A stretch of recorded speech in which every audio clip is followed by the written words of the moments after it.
ولا يحسبن الذين يبخلون بما آتاهم الله من فضله هو خير لهم بل هو شر لهم سيطوقون ما بخلوا به يوم القيامة ولله ميراث السماوات والأرض والله بما تعملون خبير.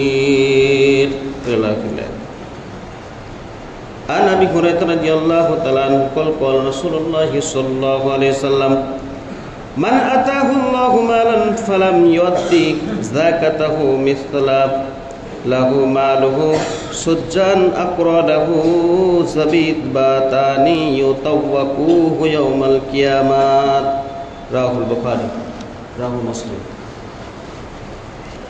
সম্মানিত মুসল্লিবৃন্দ, যাবতীয় প্রশংসা সেই মহান আল্লাহ তাআলার, যেই মহান আল্লাহ তাআলা আমাদেরকে রমজানুল মুবারক এর দ্বিতীয় জুমায় আসার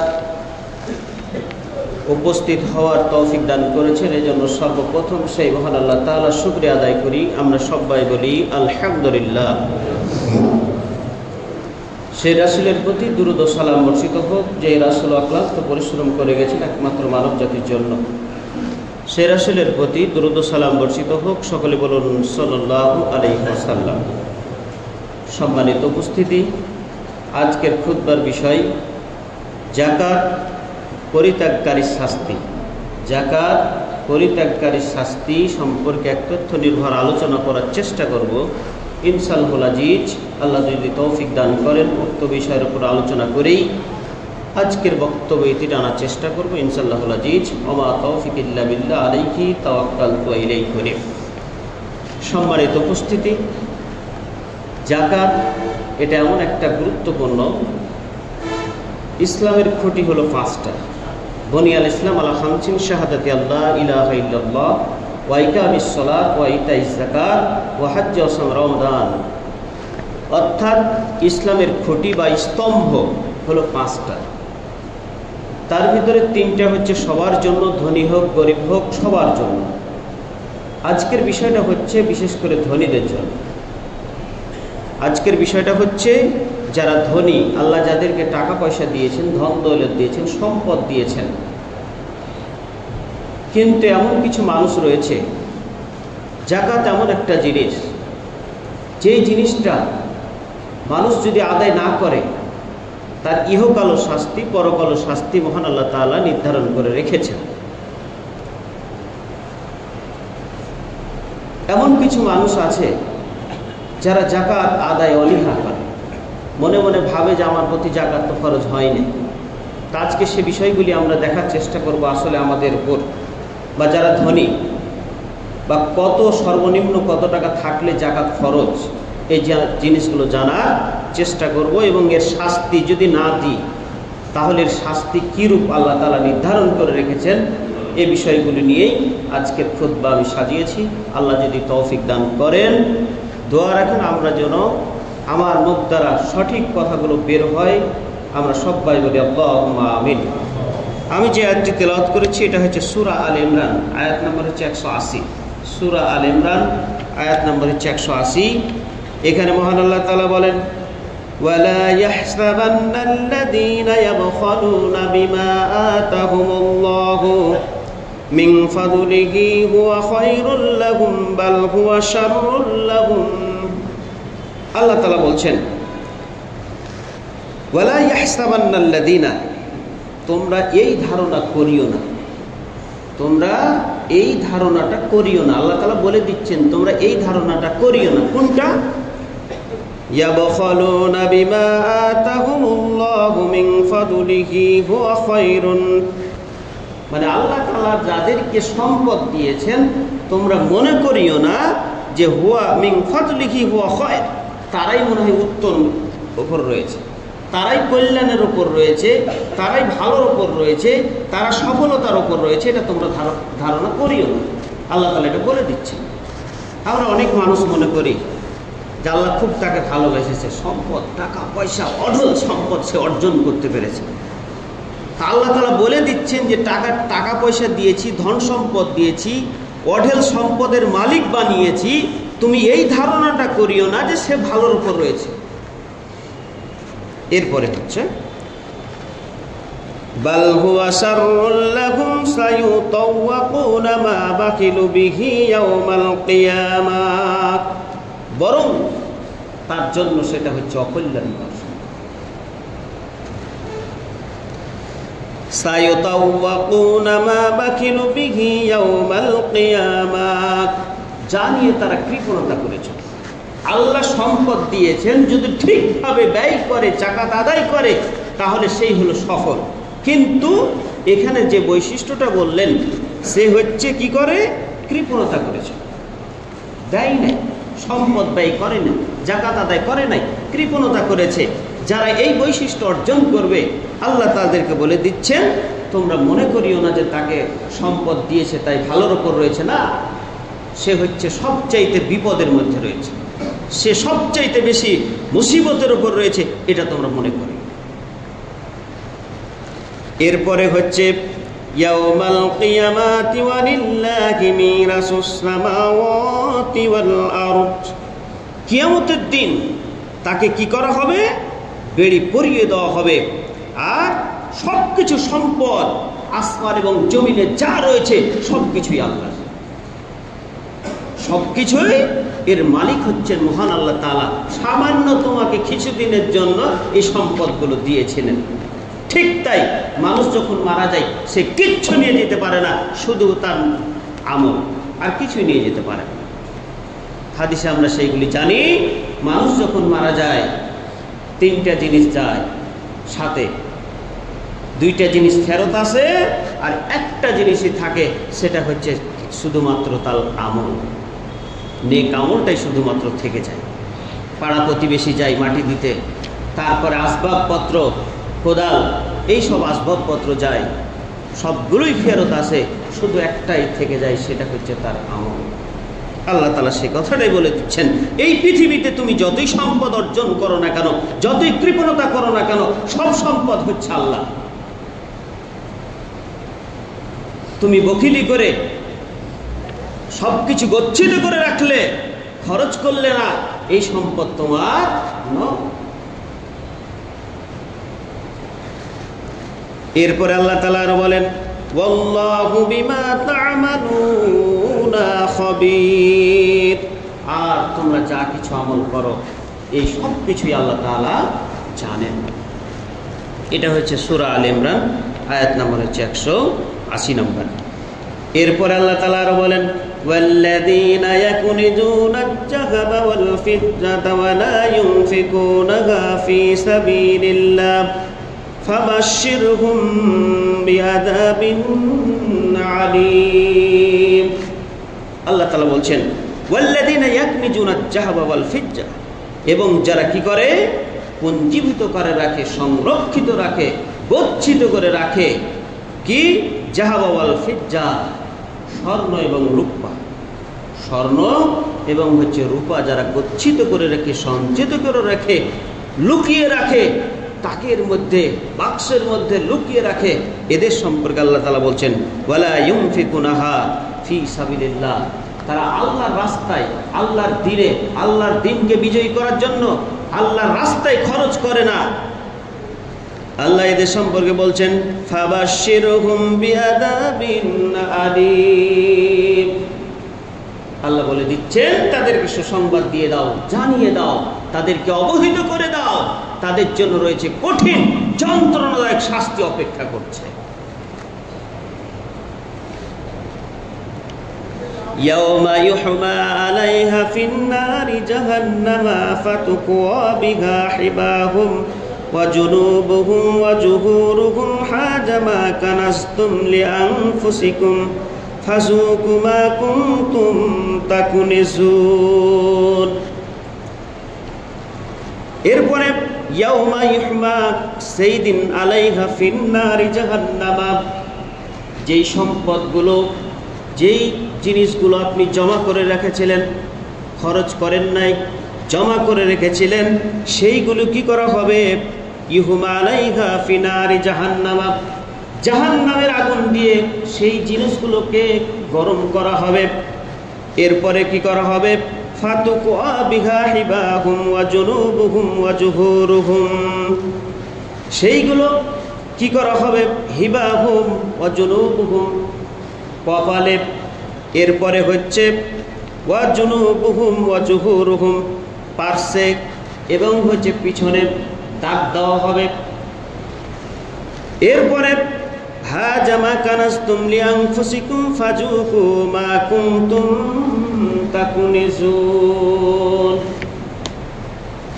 কপালে, তারপরে পার্শ্বে আর হয়ে পিছনে দাগ দেওয়া হবে। এবং তারা বলবে মা কানাজতুম লিআনফুসিকুম, এটা এই জন্যই তোমাকে শাস্তি দেওয়া হচ্ছে। আর সেই সম্পদগুলো কথা বলবে, কি বলবে? যে তুমি কি করেছিল? মা কানাজতুম লিআনফুসিকুম, তুমি কি করেছিলে? সম্পদগুলোকে গচ্ছিত রেখেছিলে, জমা করে রেখেছিলে, খরচ করে নাই। তোমার আশেপাশে তোমার কাছে অভাবী অসহায় মানুষ, গরিব মানুষ এসেছিল, তুমি দাও নাই, এই জন্য তোমাকে শাস্তি, এদিকে শাস্তিও দিবে, সাথে সাথে কথাও বলবে এবং বলতে থাকবে ফাজুকু মা কুনতুম তাকনিজুন, তুমি উপভোগ করতে থাকো, আস্বাদন করতে থাকো এই শাস্তিটা। কেন বলবে? কারণ হচ্ছে কোনো মানুষকে আপনার কাউকে একটা ব্যাট মারা হলো, কোনো মানুষ নেই, তাহলে সে একরকম হচ্ছে অনুভব করবে। আবার 50টা লোকের সামনে ওই একই থাপ্পড় বা একই হচ্ছে লাঠি দিয়ে মারা হলো, সে আরেক রকম অনুভূতি তার জাগ্রত হবে। আবার ঠিক ওই মানুষটাকে কোনো মারা হলো না, থুথু ফেলার পর সেই থুথুকে চাটিয়ে বা চাটানো হলো, সে যেরকম অপমান বোধ করবে, ওই আগের দুই শাস্তির চাইতে পরের যে শাস্তিটা সেটা হচ্ছে আরো বেশি অপমানজনক। তো মহান আল্লাহ তাআলা লক্ষ লক্ষ কোটি কোটি মানুষের সামনে আপনাকে সেই দিন সেই রকম অপমানজনক লাঞ্ছনাদায়ক শাস্তি মহান আল্লাহ তাআলা নির্ধারণ করে রেখেছেন। এটা হচ্ছে সূরা তাওবা আয়াত নাম্বার হচ্ছে 34 এবং 35 নম্বর আয়াত। আমরা যদি আয়াতগুলো তাফসীর দেখি আরো অনেক কথা পাবো সেখানে। আজকে সম্পদ মানুষের হয়, এই আয়াত থেকে আমাদের কয়েকটা শিক্ষা রয়েছে। এক, কৃপণতা কখনো করা যাবে না। আল বাকিল লা ইয়াদখুলুল জান্নাহ, বখিল ব্যক্তি, কৃপণ ব্যক্তি, সে কখনোই জান্নাতে যাবে না। লা ইয়াদখুলুল জান্নাহ, সে কখনোই জান্নাতে যেতে পারবে না, বখিল ব্যক্তি। দ্বিতীয় যে জিনিসটা সেটা হচ্ছে কৃপণতা কখনো কল্যাণ বয়ে আনে না। কৃপণ মানুষকে কোনো মানুষই ভালোবাসে না। এরপরে 3 নম্বর যে শিক্ষাটা সেটা হচ্ছে ধন সম্পদ আল্লাহ তাআলার দান। আল্লাহ দিয়েছেন, সেই সম্পদকে যদি আমরা ভালো পথে ব্যয় করতে পারি, খরচ করতে পারি, সেই সম্পদই আপনাকে জান্নাতে নিয়ে যাবে। সুবহানাল্লাহ। গত জন্য একটি কথা বলছিলাম যে দান এমন একটা জিনিস, সেই জিনিসের মাধ্যমে আপনার বড় বড় বিপদ মুসিবত, অনেক পাওনাদার রয়েছে, সেই পাওনাদারগুলোকে নেকি দিয়ে আপনি শেষ করতে পারলেন না, আপনার এই দানগুলি মহান আল্লাহ তাআলা সেই দিন কবুল করে নেবেন। কিন্তু যদি আমরা এটা না করি, পরকাল কিন্তু আমাদের অনেক ভয়াবহ হবে। এরপরে 4র্থ নাম্বার যেটা, কৃপণতা করে সঞ্চিত ধন সম্পদ কিয়ামতে শাস্তির কারণ হবে। যেই শাস্তিগুলোর কথা বলা হলো, এই শাস্তিগুলো মহান আল্লাহ তাআলা নির্ধারণ করে রেখেছেন। 5 নাম্বার যেটা, টাকা পয়সা ধন সম্পদ গরিবদের যে অধিকার আছে তা জাকাত দানের মাধ্যমে আদায় না করলে কিয়ামতে এগুলো শাস্তির মাধ্যম হবে। 6, এই অপরাধে কীরকম শাস্তি দেওয়া হবে সেই বর্ণনাটাও আমরা পেলাম। নবী করিম সাল্লাল্লাহু আলাইহি সাল্লাম হযরত আবু হুরায়রা থেকে বর্ণিত, তিনি বলেন, নবী করিম সাল্লাল্লাহু আলাইহি সাল্লাম বলছেন, মান আতাহুল্লাহু মালান ফালাম ইউদ্দি যাকাতাহু, যাকে আল্লাহ তাআলা কি দিয়েছেন? সম্পদ দিয়েছেন। ফালাম ইউদ্দি যাকাতাহু, কিন্তু সে যাকাত আদায় করল না। মুসিলা লাহু মালুহু সুজ্জাআন আকরাউ, তাহলে তার সেই সম্পদগুলোকে চুলওয়ালা সাপে পরিণত করা হবে।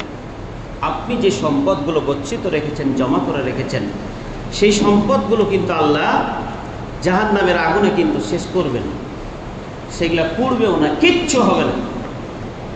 জমা করে রেখেছেন সেই সম্পদগুলো আল্লাহ তাআলা কিসে পরিণত করবেন? চুলওয়ালা সাপে পরিণত করবেন। আরও যে বৈশিষ্ট্যের কথা বলা হয়েছে, লাহু জাবিবাতান ইউতাওয়াকুনা ইয়াওমাল কিয়ামাহ, আরও বর্ণনা পাওয়া যায়, দুটা হচ্ছে সামনের দিকে হচ্ছে দাঁতের মতো থাকবে। কুত্তার যেমন বড় বড় দাঁত দুইটা থাকে দুই সাইডে, ঠিক এরকম সাপেরও হচ্ছে দাঁত হবে এবং এখানে দুইটা দাগ থাকবে, এটাও বর্ণনা পাওয়া যায়।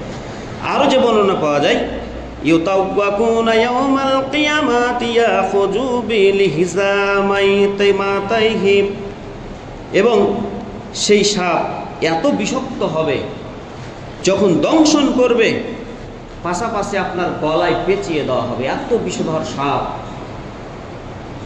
সেই সাপের বর্ণনা যেমন পাওয়া যায়, কবরে যে সাপগুলো, এই পৃথিবীতে যদি একটা শ্বাস মানে একটা নিঃশ্বাস যদি এই পৃথিবীতে ছাড়ত, তাহলে পৃথিবীর যত লতা পাতা গাছ সবুজ যত কিছু দেখতে পাচ্ছেন সব কিছু জ্বলে পুড়ে একেবারে শেষ হয়ে যেত। এইরকম সাপ হাজার হাজার সাপ আপনার জন্য নিয়োজিত থাকে। সেই সাপ যদি আপনার গলায় পেঁচিয়ে দেওয়া হয়, শুধু কি তাই, পেঁচিয়ে দিয়েই তো কঠিন অবস্থা, এটার পরে আরও যে কাজটা করা হবে, সেই সাপ কি করবে? আপনাকে দংশন করতে থাকবে এবং বলতে থাকবে যে আমি তোমার সুম্মা তালা হাযিহি আনা মালুকা আনা কানজুকা, আমি তোমার সম্পদ, যেই সম্পদ তুমি গচ্ছিত করে রেখেছিলে, জমা করেছিলে, রেখেছিলে, কোনো মানুষকে তুমি দেও নাই, আজকে তুমি এই শাস্তি আস্বাদন করো, ভোগ করতে থাকো, এই শাস্তি তোমার জন্য রয়েছে। এটা তো হচ্ছে সামান্যতম শাস্তি, এটা হলো এত বড় শাস্তি, তারপর বলা হচ্ছে এটা হচ্ছে সামান্য। কোনো মানুষকে মৃত্যুদণ্ডের আগে যদি কি করা হয়, তাকে একটা বেত মারা হয় অথবা থুতু চাটানো হয়, তাহলে মৃত্যুর চাইতে সেটা অপমানজনক হলেও সেই শাস্তিটা হচ্ছে লঘু। এই শাস্তিটা মহান আল্লাহ তাআলার কাছে আপনার জন্য সেই শাস্তিটা হচ্ছে একেবারে লঘু, অল্প, সামান্যতম। আল্লাহ তাআলা কেন করবেন? সেই সাপে কথা বলবে আপনার সাথে, বলতে থাকবে আমি তোমার সেই সম্পদ, যেই সম্পদ তুমি খরচ করো নাই, তোমার সামনে এসেছে, বলেছে যাও, এখন ব্যস্ত আছি, কোনো কথা তুমি বলো না, ধমক দিয়ে তাকে তাড়িয়ে দিয়েছ, জাকাতগুলো আদায় করো নাই, আমার ওপর তো জাকাত খরচ হয় নাই, সামান্য কয়টা টাকা আছে। এইরকমভাবে জাকাত মানুষকে আদায় করে না। ঠিক সেই মুহূর্তে আল্লাহ তাআলা নবী করিম সাল্লাল্লাহু আলাইহি সাল্লাম সূরা আলে ইমরানের এই যে 180 নম্বর আয়াতটা তেলাওয়াত করলেন। তাহলে কিরকম শাস্তি মহান আল্লাহ তাআলা নির্ধারণ করে রেখেছেন। আমরা যদি পরকাল থেকে বাঁচতে চাই, পরকাল যদি সুখময় প্রস্তুত চাই, বিপদ থেকে বাঁচতে চাই, জাকাত হচ্ছে এত কঠিন জিনিস, সেটা হচ্ছে ফাঁসি থেকে আপনার রক্ষা হয়। জাকাত যদি আদায় করেন তাহলে ফাঁসি থেকে আল্লাহ আপনাকে রক্ষা করে, আর যদি না দেন তাহলে আপনার জন্য ফাঁসি নির্ধারণ করে রাখা আছে। ফাঁসি হলে তো কয়েক মিনিটের মধ্যে শেষ হয়ে যাবে, কিন্তু কিয়ামতের শাস্তি কখনো শেষ হবে না, অবিরত চলতে থাকবে, চলতেই থাকবে, চলতেই থাকবে। যখন আপনার সেই জাহান্নামে চলে যাবেন, একবার আপনার চামড়া পুড়ে শেষ হয়ে যাবে, আবার আপনার সেই বাহিরের চামড়াটুকু আল্লাহ তাআলা বদলে দিবেন, জুলুদান বাদদালনাহুম জুলুদান, অর্থাৎ আপনার চামড়া বদলাতে থাকবে। কেন করবেন আল্লাহ তাআলা? যাতে করে আপনি শাস্তিটা বারবার পান, এই জন্যই আল্লাহ তাআলা এই কাজটা করেন। কোনো উপায় নেই, আল্লাহ তাআলা ছাড়বেন। এরপরে নবী করিম সাল্লাল্লাহু আলাইহি সাল্লাম আরেকটি হাদিসে বলছেন, মা মিন সাহিবি জাহাবিন ওয়ালা ফিজ্জা লা ইউআদ্দু মিনহা হাক্কাহা, যে সকল স্বর্ণ রূপ্য টাকা পয়সা সঞ্চয়কারী সম্পদের হক আদায় করেনি, সেগুলোকে কি করা হবে? ইযা কানা ইয়াউমাল কিয়ামাত সুফিহাত লাহু সাফাহিহা মিন নার, অর্থাৎ সেইগুলোকে জাহান্নামের আগুন দিয়ে শক্ত পাত করা হবে। পাত, লোহার যেমন পাত থাকে, এইরকম আল্লাহ তাআলা সেই লোকে গরম করে সেই লোকে হচ্ছে যে শক্ত করে দিবেন। এরপরে হচ্ছে কপালে এবং পিঠে সেইগুলি দাগ দেওয়া হবে। যখনই তার সেটা হলো ঠান্ডা হয়ে যাবে, আবার আল্লাহ তাআলা গরম করে আবার হচ্ছে দিতেই থাকবেন, একেবারে চলতেই থাকবে। কিয়ামতের মাঠে কেউ কারো খোঁজ নেবেন এবং মানুষ বুঝতে পারবে এই লোকটা হচ্ছে জাকাত দেয়নি, জাকাতকে অস্বীকার করেছে।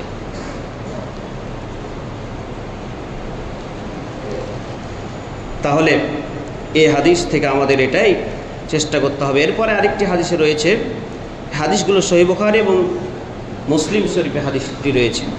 আরেকটি হাদিসে নবী করিম সাল্লাল্লাহু আলাইহি সাল্লাম বলছেন, ওয়ালা সাহিবা কানজি লা ইয়াফআলু ফিহি হাক্কাহু, যে ব্যক্তি জাকাত হকদার যারা, গরিব যারা, তাদের ভিতরে যারা আদায় করেনি, গরিবদেরকে দেয়নি, কিয়ামতের দিন কি করবেন? সুজাআন আকরা, অর্থাৎ বড় একটা বিষধর সাপ আল্লাহ তাআলা তৈরি করবে। ইয়াত্তাবাউহু ফাতিহান ফাহু, এবং তার মুখ থাকবে একবারে বিশাল একটা মুখ। এরপরে হচ্ছে ফাইজা আতাহু ফাররা মিনহা ফায়ুনাদিহি, এবং সেই সাপটি তাকে একেবারে তাড়া করতে থাকবে, মুখকে হা করে তাড়া করতে থাকবে, ডাকতেই থাকবে। যখন ওই ব্যক্তি বুঝবে যে এই ব্যক্তি অর্থাৎ এই সাপের কাছ থেকে আমার রক্ষা নেই, যখন বুঝে নিবে, তখন কি করবে? হাত্তা বাহু ফানা আনহু গানিগান ফাইজা রা আইন লা বুদ্দা মিনহু সালাকা ইয়াদাহু ফিহি, অর্থাৎ তার হাতটাকে ওই সাপের মুখে হচ্ছে ঢুকিয়ে দিবে। ঢুকিয়ে দেওয়ার পর ফায়াকজামুহু ফাদ কজমা ফাহালিহি, অর্থাৎ সেই সাপ এমনভাবে চিবাতে থাকবে সেই হাতটাকে, যেমন হচ্ছে গরু ঘোড়া যেমন চারা বা ঘাস যেমন খায়, চিবিয়ে একেবারে নরম করে দেয়, ঠিক আপনার হাতটাকে সেই রকমভাবে সেই সাপে করে দিবে। তাহলে একবার চিন্তা করেন কি কঠিনতম শাস্তি। এই শাস্তিগুলো থেকে যদি আমরা বাঁচতে চাই, তাহলে অবশ্যই আমাদেরকে জাকাত দিতে হবে। জাকাত, পৃথিবীতে কয়েক ধরনের মানুষ বা বন্ধু দেখা যায়। আল্লাহর কাছে ওই বন্ধুটাই বা ওই মানুষটাই হচ্ছে সবচাইতে প্রিয়। আমাদের দেশে এমন কিছু লোক রয়েছে বা এমন কিছু বন্ধু রয়েছে যারা বলে, বন্ধু তোমার যদি টাকা পয়সা লাগে তা আমি দিতে রাজি আছি, অসুবিধা নেই। এটা গেল এক ধরনের। আবার কিছু বন্ধু আছে যে তোমার যদি সময় লাগে, আমাকে যদি প্রয়োজন পড়ে, তাহলে তুমি আমাকে ডাকবা, আমি যেখানেই থাকি তোমার আমি বিপদে আমি উপস্থিত হব।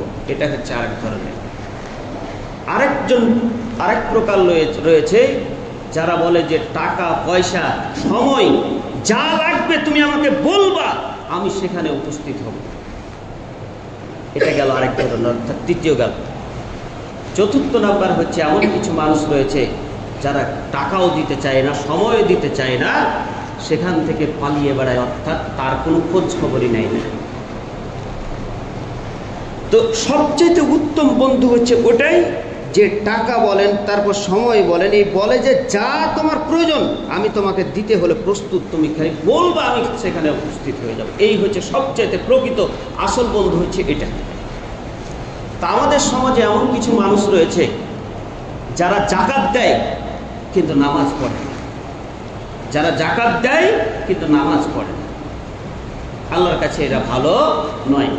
জালসার মাহফিল, তাকে গিয়ে বললেন যে মাদ্রাসায় এটা দরকার ওটা দরকার, নাও 50,000 টাকা নিয়ে নাও বা 1 লাখ টাকা দিয়ে দিল, কিন্তু সে নামাজ পড়ে না। আবার কিছু মানুষ আছে নামাজ পড়ে কিন্তু জাকাত দেয় না। আবার কিছু মানুষ আছে যারা জাকাতও দেয় যেখানে যেটা প্রয়োজন সেটা দিতে রাজি, এই হচ্ছে সবচেয়ে আসল খাঁটি মানুষ, এরাই হচ্ছে আসল প্রকৃত বন্ধু। এই প্রকার লোকগুলোকেই আল্লাহ তাআলা ভালোবাসবেন, যারা হচ্ছে টাকা লাগলে টাকা দেয়, পয়সা লাগলে পয়সা দেয়, নামাজও পড়ে। এই জন্যই মহান আল্লাহ তাআলা যেখানেই নামাজের কথা বলেছেন সেখানেই জাকাতের কথা বলেছেন। যেখানেই জাকাতের কথা সেখানেই নামাজের কথা, যেখানেই নামাজের কথা সেখানেই জাকাতের কথা, কোনোটা আলাদা করেন না। আমাদের মাঝে অনেক মানুষ যারা জাকাত দেয় কিন্তু নামাজ পড়ে না, আবার অনেক মানুষ নামাজ পড়ে কিন্তু জাকাত দেয় না। আপনার সম্পদ আপনি যদি বাঁচাতে চান, পবিত্র করতে চান, জাকাতের আবিধানিক অর্থটাই হচ্ছে পবিত্র করা, বৃদ্ধি করা। মনে হবে যে আমার 50,000 চলে গেল, 20,000 চলে গেল, কমে গেল না। আল্লাহ তাআলা দিলে কোন দিক দিয়ে আপনার বৃদ্ধি হয়ে যাবে আপনি নিজে বুঝতে পারবেন। মনে করে যে আমি জাকাতটা দিলে আমার সম্পদ কমে যাবে, আল্লাহ তাআলা বলছেন যে না, তুমি জাকাত দিলে তোমার মালটা, সম্পদটা আল্লাহ বৃদ্ধি করে দেন, আর সেটাকে পবিত্র করে দেন, ভালো করে দেন, পবিত্র বস্তু করে দেন, আপনার জন্য সেটা তখন হালাল হয়ে যায়। আর যদি আপনি না দেন সেটা তখন হারাম হয়ে যায়। ওই হারামযুক্ত জিনিস খেয়ে আপনার আল্লাহ তাআলার ইবাদতের কোনো মানে হচ্ছে প্ররোয়া করেন না, অর্থাৎ আল্লাহর কোনো প্রয়োজনই নেই, আপনি নামাজ পড়েন বা ট্রাই করেন না কেন। আপনি যদি করেন আপনার ভালো, না করলে আপনারই ক্ষতি, সিদ্ধান্ত আপনার। এখন সম্পদ আমাদেরকে জাকাত দিতে হবে, এটা হচ্ছে আমরা বাধ্য। যদি না দিই কিয়ামতের মাঠে যে কঠিন শাস্তিগুলোর কথা বলো, প্রত্যেকটা শাস্তির আপনি সম্মুখীন হবেন। কত টাকা থাকলে, যেমন 7.5 ভরি স্বর্ণ এবং 52.5 তোলা হচ্ছে রৌপ্য। এখন যদি দেখা যায় কারো তার চাইতে কম আছে, সর্বনিম্ন আপনার সেটা হচ্ছে রূপা, 52.5 তোলা রূপা। হিসাব করলে দেখা যায় যে 50 থেকে 60,000 বা 70,000 টাকা যদি কারো থাকে, এবছর প্রায় 70,000 টাকা যদি থাকে, তাহলে প্রত্যেককেই জাকাত আদায় করতে হবে। এখানে প্রতিটা মানুষ যদি হিসাব করেন, প্রত্যেকের ওপর জাকাত খরচ হয়ে গেছে, এবং সেই টাকা যদি 1 বছর অতিবাহিত হয়। আমাদের সমাজে এমন কিছু লোক রয়েছে যাদের টাকা পয়সা থাকে, ঠিকই থাকে, যখনই রমজান মাস আসে তার কিছুদিন আগে, এত চালাকের চালাক, যখনই রমজান মাস আসে তার কিছুদিন আগে হয় জমি কিনে, না হলে হচ্ছে কোনো একটা বাড়ি ঘর ধরে দিল। কি জন্য করে? যাতে করে জাকাতটা দিতে না। এই চালাকি কিন্তু আপনার আল্লাহ তাআলা বুঝতে পারছেন, আপনার অন্তরের কথা জানেন, আপনার সিনার মধ্যে কি রয়েছে, অন্তরে কি রয়েছে সেটাও আল্লাহ তাআলা জানেন। এই চালাকি করে আল্লাহ তাআলার কাছে মাফ পাবেন।